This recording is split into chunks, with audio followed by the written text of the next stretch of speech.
In this lesson, I'll be answering a very common question that students often ask me, and that is, do I read the questions or passages first?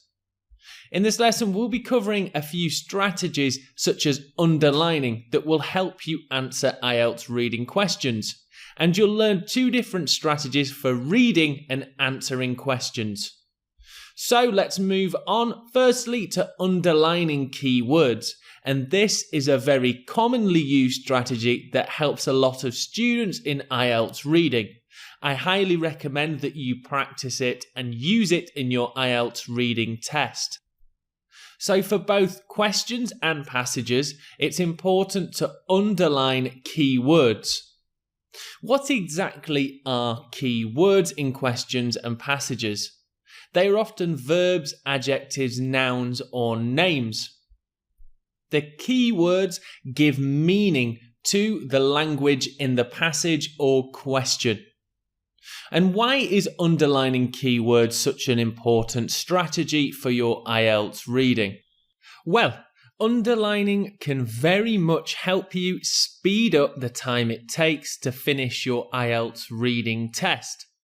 It will also help you to not get lost when trying to relocate key information or key words, and these will usually help you answer the questions. I also believe that underlining keywords in questions and passages will give you a quicker and better understanding of the text, so it's a very important thing to do. Let's take a look at the two reading strategies that I very much recommend.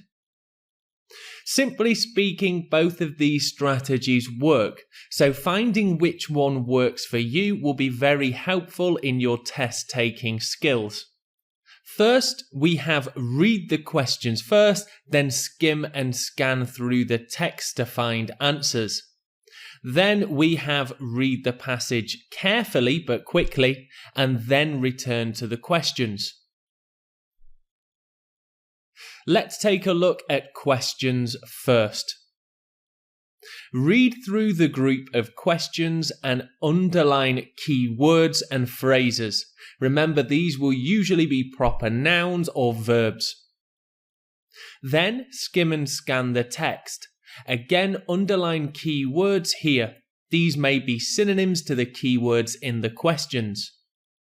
Return to the questions and work through answering them. So some key information. This is a great strategy for completing most IELTS reading questions. When answers to questions are not in order in the text, it does mean that you will have to jump around in the IELTS passage to find your key information and answers. Let's take a look at reading the text or passage first. Carefully but quickly read the entire passage first. Then go to the questions and try and answer what you can. Return back to the passage and skim and scan through the text for more answers. And here's some key information about this strategy. So for some people, this can work very well.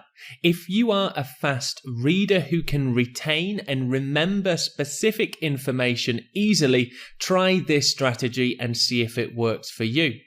One of the problems with reading the text carefully first is that you're going to have to spend more time reading the entire passage. But for some people, it does work. And again, I do recommend trying both strategies and seeing what you prefer. So once again, here are the two strategies. Either read the questions first or carefully and quickly read through the passage. Once again, see which strategy works best for you and then practice it as much as you can. See you in the next lesson.